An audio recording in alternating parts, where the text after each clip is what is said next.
Grateful member of Cocaine Anonymous. I gotta hit OK, right? There's something on my screen. The meeting is being recorded. Okay, I'm gonna hit OK.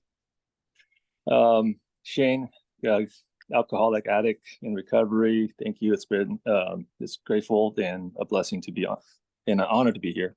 Thank you, Stacey, for asking me last week. I know it's not easy being a speaker seeker myself, with you know being a service and being asked to be a service, and how important it is. I will speak with that on my story because this is what really keeps me connected to the fellowship and keep me growing as an individual. Um, I like the flyer. I know Washington says Seattle, Washington, D.C. I was like, oh, cool. Stacy doesn't know her geographics.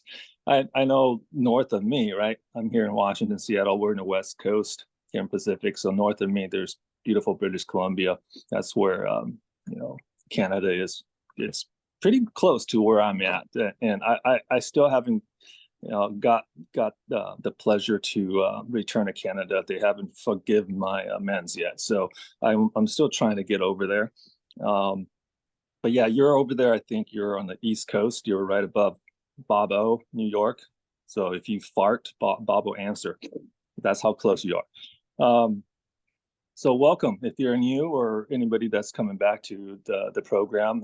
This is kind of my story and my experience and strength and hope that I will share. My disclaimer is, I only speak for my experience, not for the fellowship. This is my first rodeo, my first time in recovery. I just know, very young, I got invited to a party around 12 and I heard there's girls going to be there and their parents are gone. They're going to play spin the bottle. And there was beer there and I haven't drank, like really drank, right?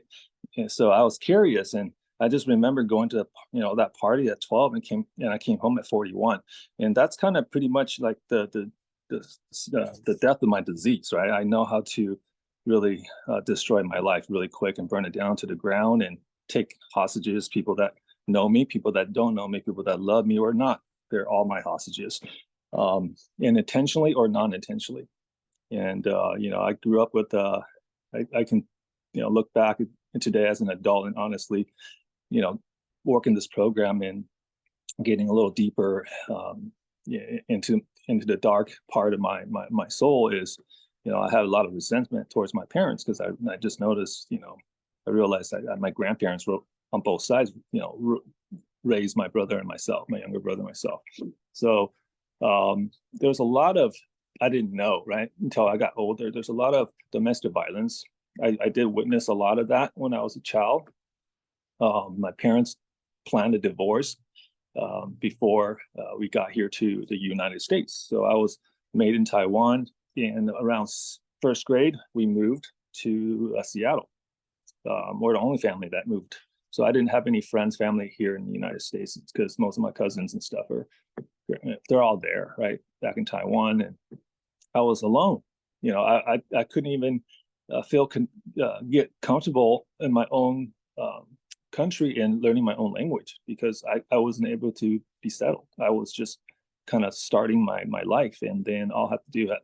And I was told to start a new life at a different country, learn a different language, and be able to have to adapt to different foods I haven't tried or ate, right? And it's a huge thing to face for young kids. But as soon as we got here, like I just noticed my mom was working two jobs. My dad was never there. That was it. That was my childhood. They separated really when I was really young. When they got here, I was abused pretty physically. There were still fractures on my body from my dad because he was mentally ill, and I didn't know that at the time. Right? He was in the military, and then there was a helicopter accident, and it messed up his brain. He was buried, and they dug him out after like a few feet of dirt, and he was buried for about 8 hours. They thought he was dead, but it damaged his brain, and he still behaves like a 6-year-old kid. Today he's still alive, but he's still out there, and I try to reach out once a week or once a month to say hi to make sure he's okay, because at the end of the day, he's still my dad, right? At the end of the day, I still have a brother that I love, and my mom, who I love, regardless of, their actions and behaviors. And this is what the program has taught me. It's to be acceptance of people, places, and things. And those people, places, and things, man, I could never accept, until I got into these rooms. They were a lot of the causes of why I behave. I feel the way I feel, my emotions, right? Why I turn to depression and I turn to self-pity, and that's part of, I think I have no answer I'm not a doctor, so I can't evaluate myself, but mental health, it does play a role with this disease. And I couldn't tell you when I became depressed. I just know that, using and drinking was at a young age, it was pretty just casual, right? It was just like a weekend thing, maybe sometimes a couple times during the day, just to social, because I was definitely awkward and didn't feel fit in or belong when I was younger, and I couldn't. I just know the effect that alcohol and drugs it made me produce. Like the big book said, it really opened me up, and that's why I chased that, right? Because I just hated being sober, hated being myself, being my own being in my own skin, and that fear, right? That fear of, I don't belong at school. I have to like put up a mask and change my personality or my outsides to fit in that class. And I get home, I have sports. I gotta play, use sports. I gotta hang out with these people. I gotta change again my character and all that stuff. It's a lot of being a chameleon. It sucked. There's a lot of work. And then later on, telling you guys now, it's like there's a lot of work trying to find who I was and trying to identify where I belong in this world. It was a lot of work, and it's still a lot of work. Today, trying to stay clean and sober and be acceptance of being sober and being okay with who I am, that person in the mirror. But I can tell you, it's not as bad as the work I used to do when I was trying to keep myself loaded. I didn't realize, like, every few minutes I'm thinking of how am I going to get that next hit, where am I going to find the money, which lie I'm going to tell, who am I going to rip off. It's like in my head playing 24 hours a day, and that's where that disease took me. It took me from being a successful young guy working in the corporate America world, having a wife, a couple kids at that time, right? 1 or 2 kids at that time, and just newly married and have a nice car and not yet a house, but eventually I got the house. But everything, I lost everything. Most of it's my own accords. Half of it I threw away. I walked out from my marriage. I walked out with my kids. I choose to be alone. I choose to live in a different state. And being this mental illness that I had, I didn't realize, like, I was just a slave. I was just a attacked with a parasite called the disease called alcoholism and addiction, right? And that's the big book actually identifies. When I got here, it wasn't on my own accord. I didn't say, hey, I put my hand up, I surrender. Help, I need help. I knew I need help. I didn't know how to get help. So I it took me a long time. I searched for the solution for almost 10 years. I was using it against my own will for almost 10 years. Drained every single investment savings in my account. Living in my car, starting to, finding myself dozing off, and eventually I overdosed. On my third overdose, I woke up at the Providence ER, and there's the look of, I wake up and there's the nurse and there's my wife and there's my mom. That filled of guilt and shame. I can remember that. And I had no choice, really, right? I was just like, fuck. And so I asked them, point blank, I need help. Can you help me? I don't know how to get help. I've been lying. I've been, hiding this from you guys for my whole life. In our whole whole marriage. And, what I guess in a way that God kept me alive, the God that I didn't know I had for a purpose, because the way I want to live my life in my own accords, most of the times it didn't end up pretty well for me. And that's what I have to do today. Is like I gotta accept and learn that I have another purpose. I was created with another purpose. I just don't know it, but I just can't, you know, use my will to try to discover that, because it's usually not good. Detox, went to treatment. After a few days, the detox, the nurse said something that I heard. I didn't hear much. I just know that she said I was hopeless. I was disappointed. She's like, I can't help you. The doctors can't help you. I'm like, what the fuck am I doing in detox and treatment if you guys can't help me? So this program has taught me detox and treatment can get me clean. I can get myself clean. I can stop it. I can never stay stopped. So the program, I need something sufficient to replace that addiction and illness. So I have to have a program, and that I have to work a recovery program. So that's what I got when I got here in the treatment center. It's a 12-step treatment center. AA and ACA came in, right? And for the first time, I didn't feel alone. I got connected. I felt like, okay, there's somebody out there is carrying a message in the panels. I can connect with the feelings and the emotions, and I can connect with some of the stories. Some are more tragic than mine. Some of them are. So I was comparing like the bottoms and like, oh well, I'm not that bad, but I am bad because I know I'm bad. I don't want to do it anymore. So I'm here. I don't want to do it anymore. So help me. So got connected with sponsor, and my sponsor is, man, I look up to him because he does a lot of service, right? He took me on. He was armed with the fact, and he really took me through the big book, to the point that I couldn't understand, because I tried reading that. They're like, read this big book in treatment center, and I was like, looks like a Bible. I don't want to touch it. There's 12 steps hanging on the wall, and I'm like, okay, I see the word God almost on every sentence. If this is a God program, I'm screwed, right? And again, I didn't shut the door on God. I just was told this to keep that door open and keep it cracked an inch, and don't worry about God for now. Just worry about reading through the book with me, right? Going through the book with me, and let's start getting into some action and see what happens.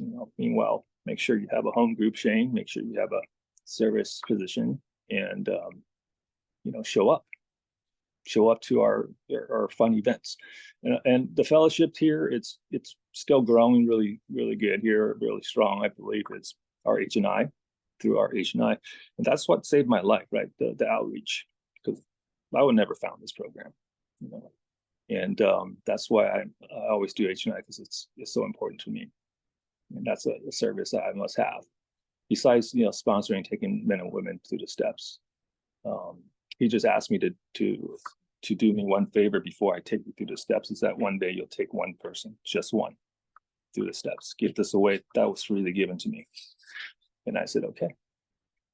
And I realized, after a few chapters, this book is really not about drugs and alcohol. We don't, focus on the disease or the illness, really. We focus on the underlying symptoms, and the true problem, the nature of the problem is the behavior, the thinking, and it's about spiritual growth, really. And this program has really given me an opportunity to look at myself and be accountable for my actions, and to be responsible and mature as an individual. And I did not come here to change or to be mature or change my behavior or my attitude. No, I did not. I just came here as I had no way of stopping putting stuff in my body. I didn't want to get loaded. I didn't want to stay loaded anymore. It was scary. I get loaded, I'm just on the ground crawling. I don't know what I'm looking for on the floor, or I'm looking out the blinds for 3-4 hours, wondering who's outside my garden bed. And it's not a cool feeling anymore. I lost that fun, of chasing that high that I never was going to get. until I was 2-3 weeks in treatment center. I realized, Joanne and John and Scott, my best friends for the last 10 years, they weren't real. I was having conversations with myself in my room, wherever I was getting loaded.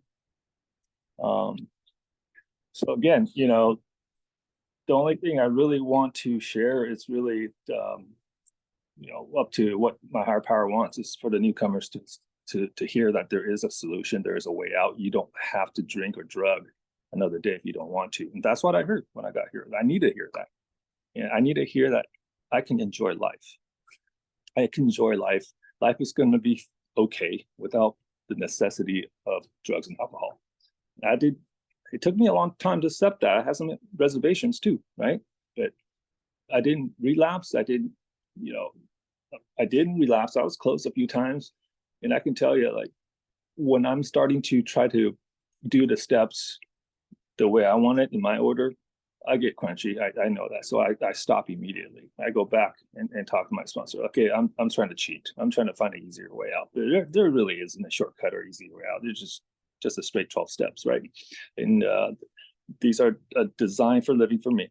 These are just instructions for Shane, how to be, how to grow the fuck up, how to be a better person, how to be a better individual. The results is not up to me. I get the results today by living these principles, and I try to do my best, right? Some days are good, some days are bad, but I gotta live by these spiritual principles, and then my higher power rewards me.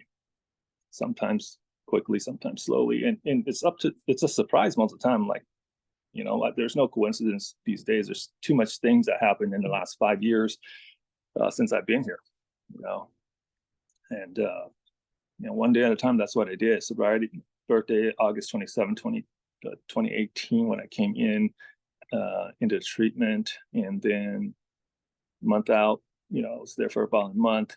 Repeat the 24 hours. I left Friday night. I left Friday daytime. Called my sponsor. Wanted to call my dealer, but I called my sponsor. First thing I did right. Second thing I did right, didn't go home. Supposed to go home and eat food and sleep, and probably would have called my drug dealer after that. Nope, I went to a meeting. I did something right in my first 24 hours. And I said, if I can do this today, and I can repeat tomorrow when it gets here, do the same thing and try to grow on it, try to do it better. And that's what I've been doing every single day. And it took me almost a year before I implemented prayer and meditation, because I just wouldn't accept prayer and meditation. But I was just miserable the first year of my recovery without prayer and meditation, because I am being taught how to connect to you as a human being, how to connect and have a relationship with my sponsor, back with my wife, with my mom, my dad, my kids, and to you, my fellows. You guys are teaching me how to have a relationship, and I need that same relationship and same connection 24 hours with my higher power, or I will be pretty miserable and be very disconnected from my higher power. Without my higher power, I can't stay clean sober. That's the truth, really. There are times that my sponsor can't be there for me. I won't be picking up the phone. Some of my friends and fellows won't be there for me. I get in a dark place. Who's there for me? So, if you are new or coming back, and I know there's men and women in these rooms that's been here before me, and they are my lifesavers. They're my mentors. They're my guidance, spiritual guidance. Get connected with them, right?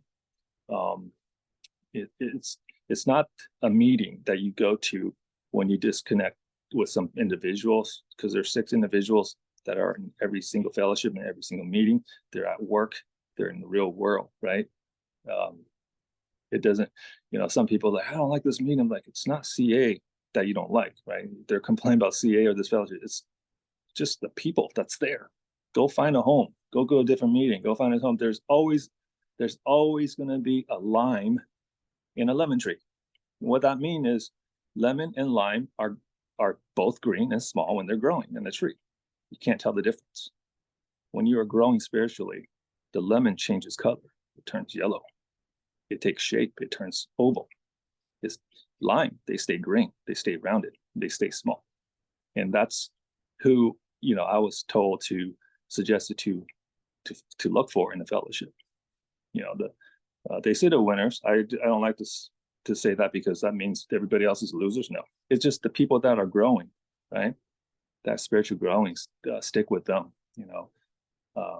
Unfortunately, there are such unfortunates. The book says people that been here in this fellowship that I used to look up to that has a lot more time than I have, that are still pretty discontent, very irritable, and I pray for them. I hope they reconnect to the book and grow, because there are some people that are just so, I'm like, why are you so miserable?